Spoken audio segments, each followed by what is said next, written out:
P T I کی اکثریت وہ لوگ ہیں جنہوں نے آنکھ ہی 1998 اور 99 میں کھولی ہے. وہ اس وقت دودھ بھی نہیں پیتے تھے بچے، اس سے بھی چھوٹی عمر کے ہوں گے، بالکل نیو بورن بیبی ہوں گے جب یہ سارے معاملات ہوئے ہیں. آپ اپنے والدین سے ذرا پوچھیے اگر پالیٹکس میں ان کی کوئی ہے کوئی دلچسپی، کہ پیپلز پارٹی کو کتنی تکلیفیں ضیاء الحق کے دور میں اٹھانی پڑی ہیں، کس طرح کی جیلیں کاٹنی پڑی ہیں، سر عام کوڑے لگائے جاتے تھے چوکوں میں کھڑا کر کے. اس طرح کی بربریت کی مثال کبھی نہیں آئی ہے کہ چوک میں کھڑے ہو کے لوگوں کے سامنے اس طریقے سے اعلانیہ کوڑے مارے جاتے تھے اپنے سیاسی مخالفین کو. تو بہت ساری مثالیں ہیں، لیکن یہ ٹاپک ہمارا نہیں ہے.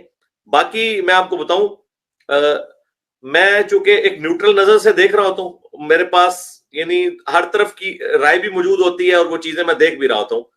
جہاں تک آپ نے کہا ہسٹری اور پالیٹکس کا، تو اللہ کے فضل سے جن کو ہم نے پولیٹیکل لیڈر مانا ہوا ہے نا، ان سے تو میرا زیادہ ہی ویژن ہے. یعنی میں نے جو کچھ خان صاحب کے بارے میں باتیں کی تھیں جو پی ٹی اے والوں کو یقین نہیں آتا تھا، وہ ایک ایک کر کے صحیح ثابت ہوئی. اچھا، وہ باتیں جو اسٹیبلشمنٹ نے یعنی کی، ان کے بارے میں تو ہو سکتا ہے کہ کوئی کہے کہ مجھے اسٹیبلشمنٹ نے فیڈ کر دیا ہوگا اپنا پلان، حالانکہ ایسا نہیں ہے. آپ سب لوگوں کو پتا ہے کہ میں شروع سے اینٹی اسٹیبلشمنٹ بیانیاں رکھتا ہوں، خان صاحب کی پولیٹیکل پیدائش سے بھی پہلے. میں نے 2013 میں خان صاحب کو ووٹ ڈالا تھا. 2014 میں جب یہ کنٹینر پہ چڑھے تو میں نے کہا آپ غلط لوگوں کے ہتھے چڑھ گئے. تو دیکھیں انجینئر صاحب کو 2014 میں وہ بات سمجھ تھی جو عمران خان نے خاری کاٹ کے اب سمجھی. تو بتائیں ویژن کس کا زیادہ ہوا؟ انجینئر صاحب کا. ٹھیک ہے، اچھا اب آگے چلیں. انجینئر صاحب نے اس وقت یہ بات کی تھی کہ یہ 2017 کی جو حکومت گرائی ہے، یہ اسٹیبلشمنٹ نے نواز شریف کی حکومت گرائی ہے عمران خان کو انسٹال کرنے کے لیے. عمران خان نے ریٹن میں سپریم کورٹ میں مان لیا کہ انجینئر صاحب you are right, I am wrong. ٹھیک ہے جی، دو باتیں. تیسری بات، جب انہوں نے قاضی فائز عیسیٰ کے اوپر ایک جھوٹا مقدمہ شہزاد اکبر کے ذریعے بنوایا، شہزاد اکبر بھی بھاگ گیا باہر، چودھری فواد بھی چھوڑ گیا. میں ان دونوں کے بارے میں خان صاحب کو کہتا تھا یہ آپ کو دھوکہ دے جائیں گے.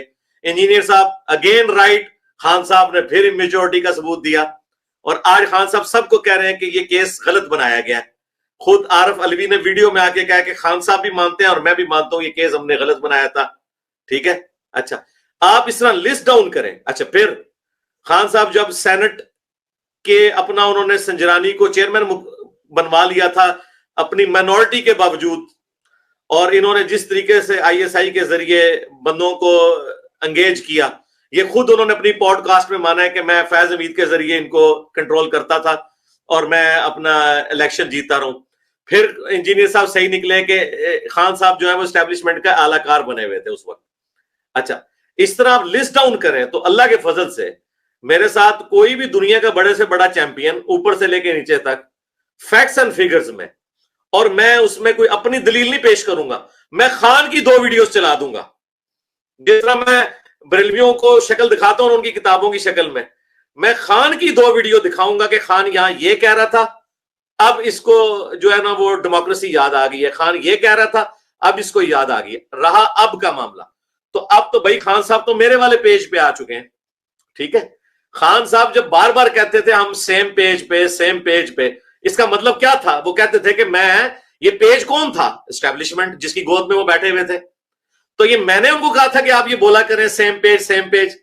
تو یہ mister same page Imran Khan اور مسٹر ووٹ کو عزت دو نواز شریف، میرے بھائی یہ دونوں اسٹیبلشمنٹ کے لانچ کرتا ہے.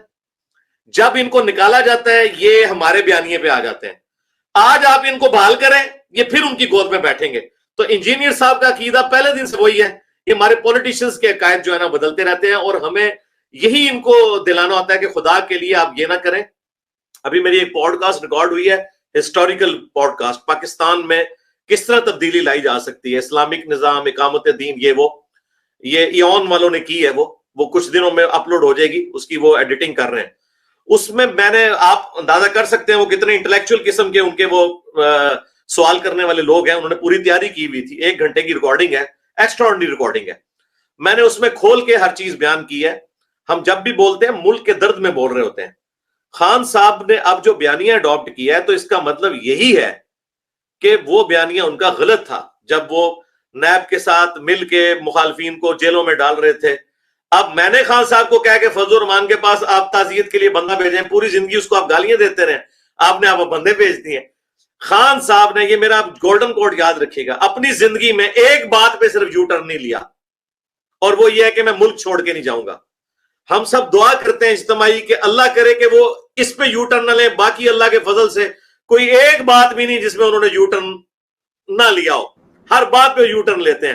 یہ دعا کریں کہ یہ آخری ان کی خیر باقی ہے ان کے جسم میں, یہ ان کی قبر تک خیر ان کے ساتھ جائے کہ کہیں وہ باہر نہ چلے جائیں نواز شریف کی طرح. ٹھیک ہے, تو پھر طے ہو گیا کہ وہ پھر باقیوں سے اس معاملے میں تو بہتر ہے, ملک چھوڑ کے نہیں بھاگے. میرے بھائی کیوں نہیں بہتر, لیکن اگر آپ یہ کہیں گے کہ وہ ولی اللہ ہے جس طرح پی ٹی آئی کے لونڈے لپاڑوں نے مشہور کر دیا, اور اس کو ایک مذہبی پیشوا بنا کے پیش کر رہے ہیں, ایک کریکٹر والا انسان پیش کر رہے ہیں, معذرت کے ساتھ توشہ خانہ سے لے کے اور فرح گوگی سے لے کے اور ملک ریاض سے لے کے یہ ساری چیزیں اب عوام کے سامنے آ گئی ہیں, اور اب وہ فیض حمید کے جو کیسز لگنے شروع ہیں وہ آپ کے سامنے ہیں. تو میں یہ کہتا ہوں کہ یہ ہاں اندھوں میں کھانا ہے, یہ اندھوں میں کھانا ہے. باقی نہ یہ مذہبی پیشوا ہے, نہ یہ کریکٹر والا انسان ہے کہ آپ اسے مذہبی پیشوا بنائیں, نہ اس کا اور میرا کوئی کمپیریزن بنتا ہے کہ میرے اسٹوڈنٹ اس کو اس کے ساتھ کمپیئر کریں. بھائی نہیں, اللہ کے بندوں چھوڑ دو, مجھے تو ان کی پرسنل باتیں بھی پتہ ہیں, لیکن میں پرسنل تو کسی مولوی کی بھی بات کبھی ہائی لائٹ نہیں کرتا, چاہے جائے کہ میں ایک پولیٹیکل لیڈر کی کروں گا. بس میں یہ اپنے بچوں کو یہ درس دینا چاہتا ہوں کہ خدا کے لیے ان لوگوں کو آپ آئیڈیلائز نہ کریں.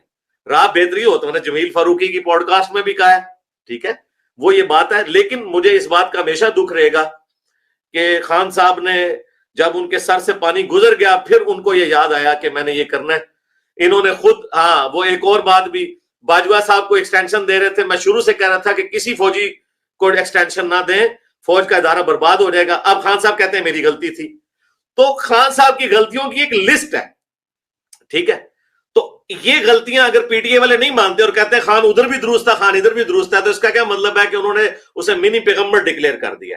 تو یہ بڑا خطرناک معاملہ ہے. اور ابھی دیکھیں, میں کوئی بات کی ہے, میری کو پرانی ویڈیو اٹھا کے اس کو ٹویٹر پہ ڈال کے, وہ ایک قبر پرست صحافی ہے, میں نام نہیں لیتا پھر بالکل پرسنل ہو جائے گا, چھوٹو, وہ چھوٹو جو قبر پرست ایک صحافی ہے پی ٹی آئی کا, ٹھیک ہے, جو ایک اس فرقے سے تعلق رکھتا ہے جو مردوں کو پکارتے ہیں مدد کے لیے, اس نے میرے خلاف ایک ٹویٹ چلائی کہ جی انجینئر صاحب کو لگتا ہے کسی نے نوکری پہ رکھ لیا ہے.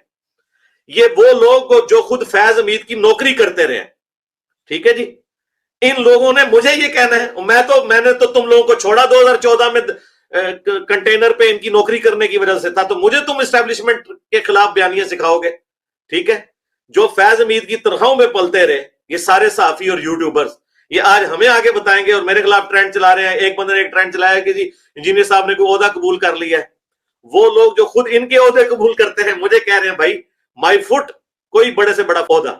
میں ان کے دور کے اندر, خان صاحب کے دور کے اندر مجھے بھی اپروچ کیا گیا, ٹھیک ہے, تو میں نے ان کی کسی بات کو ایکسیپٹ نہیں کیا, کسی عہدے کو ایکسیپٹ نہیں کیا. اب تو میں نے کیوں کرنا ہے, میں تو کبھی بھی اس سسٹم کا اہل کار نہیں بنوں گا جس میں مجھے یہ بو بھی آ جائے کہ اس کام کے پیچھے اسٹیبلشمنٹ ہے. جس طرح میں اپنی توحید میں اور اہل بیت کے دفاع میں خالص ہوں نا, اس طرح یہ میرے جینز میں ہے کہ میں اسٹیبلشمنٹ کا اعلی کار نہیں بنوں گا کبھی بھی. جو بھٹو بھی بن گیا, جو نواز شریف بھی بن گیا, جو بے نظیر بھی بنی اور عمران خان بھی بن گیا, ٹھیک ہے, میرے جینز میں ہے یہ. میری ذاتی زندگی تو میں کیمرے میں نہیں ڈسکس کرنا چاہتا, مجھے کتنی تکلیفیں اٹھانی پڑی ہیں, میرے بارے میں کچھ سوچے بھی نہ کہ میں ان کا اعلی کار بنوں گا. اگرچہ مجھے آفر ہوئی کافی دفعہ شروع میں, لیکن جب ان کو میری طبیعت کا پتا چلا کہ میری حضرت عمر والی طبیعت ہے تو اب تو کوئی اشارے سے بھی میرے ساتھ بات نہیں کرتا, سیدھی میں شٹ اپ کال دے دیتا ہوں, ٹھیک ہے. دوسرا سوال میرا تھوڑا سا سیاست کے حوالے سے, جو آلریڈی آپ اس سے کافی ساری بات چیت کر چکے ہیں, دوبارہ نہ کریں, اس میں اب کوئی گنجائش نہیں رہی ہے. میں نے جتنا کھول کے بیان کیا ہے نا, اب اس میں مزید ایڈ نہ کریں. اللہ سے دعا کریں کہ ہم اپنے سیاسی لیڈروں کے پیچھے اپنی آخرت نہ برباد کریں. بس ہم اللہ رسول کو اتھارٹی مانیں, سیاسی لیڈر کو مذہبی پیشوا نہ بنائیں, بس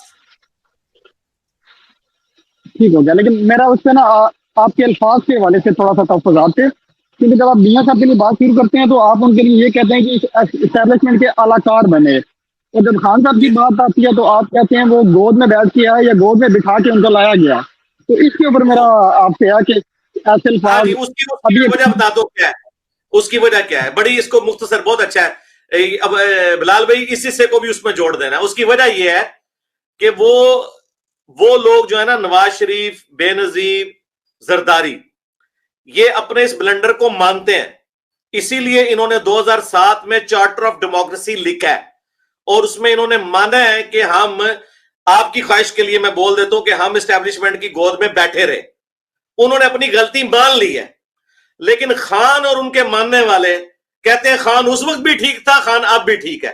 جس دن خان صاحب آگے لانیاں کہہ دیں گے نا کہ میں فیض حمید کی گود میں بیٹھا رہا ہوں, یہ میرا بلنڈر ہے, فیض حمید نے مجھے مس یوز کیا اپنے آرمی چیف بننے کے لیے اور پکڑ کے میری جماعت کو ٹانگ دیا, میں نے دیکھیں اسی وقت کہا تھا خان صاحب احتیاط سے چلیں, یہ آپ کو بہت کریں گے. اور اب آپ دیکھیں, آپ ان کو سائفر کیس میں پھنسا دیا ہے. میں اندر سے بہت دکھی ہوں.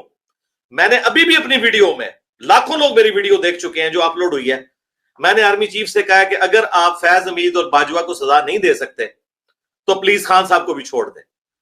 یہ ہمدردی کا جملہ کیا طارق جمیل صاحب نے کبھی بولا, کسی اور نے بولا؟ کوئی بھی بولنے کے لیے تیار نہیں ہے. تو میرا مقدمہ اپنی جگہ قائم ہے. خان صاحب ماننے نا کہ میں نے غلط کیا, مجھے اسٹیبلشمنٹ کا اعلی کار نہیں بننا چاہیے تھا. اور یہ ان کے سارے وزیر اس وقت کہتے تھے same page same page same page. Same page کا مطلب کیا تھا؟ وہی گود میں بیٹھے ہوئے, ٹھیک ہے نا. تو دوسرے جو ہے وہ تو مانتے ہیں اچھا کہ ہم نے یہ کیا, ہم سے غلطی ہوئی. اچھا اب یہ جب دوبارہ آئے ہیں, اب وہ انہوں نے اس کا اسکیپ روٹ نکال دیا نواز شریف صاحب نے. انہوں نے کہا کہ بھی میرے ساتھ زیادتیاں تو بہت ہوئی ہیں لیکن میں اللہ کے لیے معاف کرتا ہوں, ایک درمیان کا راستہ نکال لیا. ٹھیک ہے, تو خان صاحب کو برملا یہ بات ماننی چاہیے کہ اس وقت ان سے مس ہینڈلنگ ہوئی ہے, ان کو یہ نہیں کرنا چاہیے تھا. اور آخری بات, خان صاحب سے ہم یہ گلہ شکوہ اس لیے کرتے ہیں کہ ہم نے نواز شریف, بے نظیر کے مقابلے پہ خان صاحب کو ایک آئیڈیل لیڈر کے طور پہ مانا تھا, ہماری بڑی امیدیں تھیں ان سے. ٹھیک ہے, لیکن 2014 میں ایک کنٹینر پہ چڑھے. ٹھیک ہے, اور وہی کام کیا جو پی ڈی ایم نے 2022 میں کیا, یہ سیم وہی کام ہے. تو کب تک یہ ایک دوسرے سے, تو لہذا میں تمام اپنے جو اوورسیز کو بتاؤں کہ میں خود یعنی اسٹیبلشمنٹ کا ڈسا ہوا ہوں شروع سے. لہذا میرے بارے میں کوئی یہ گمان بھی نہ کرے کہ میں کبھی ان کا اعلی کار بنوں گا. آپ یہ تو مان لیجئے گا کبھی میں خان صاحب کے ساتھ بیٹھ جاؤں, فضل الرحمان کے ساتھ بیٹھ جاؤں, نواز شریف کے ساتھ بیٹھ جاؤں, بیٹھا میں نے ان کے ساتھ بھی کوئی نہیں, لیکن اسٹیبلشمنٹ کا معاملہ بالکل نہیں. کیوں؟ میں آئینی طور پہ سمجھتا ہوں کہ ان کا کام یہ نہیں ہے کہ وہ آ کے تو پالیٹکس میں لچ تلیں. یہ اتنا بڑا میرا مقدمہ ہے کہ 2013 میں عمران خان کو ووٹ ڈال کے بھی 2014 میں جب یہ کنٹینر پہ چڑھے میں نے کہا یار یہ بھی اسی پٹی پہ چڑھ گیا. 2018 میں نے ووٹ نہیں ڈالا. اور اگلی بات 2023-24 کے الیکشن میں خان صاحب کو ووٹ ڈالوں گا اگر یہ اپنے بیانیے کے اوپر قائم رہے. لے یہ بھی لے لیں اگر انہوں نے کمپرومائز نہ کیا. ٹھیک ہے, کیونکہ میرا کرائیٹیریا یہ ہے کہ جو آئین کی حکمرانی اور قانون کی حکمرانی کی بات کرے گا میں اسے ووٹ ڈالوں گا. آپ خوش ہیں جی آپ لوگ؟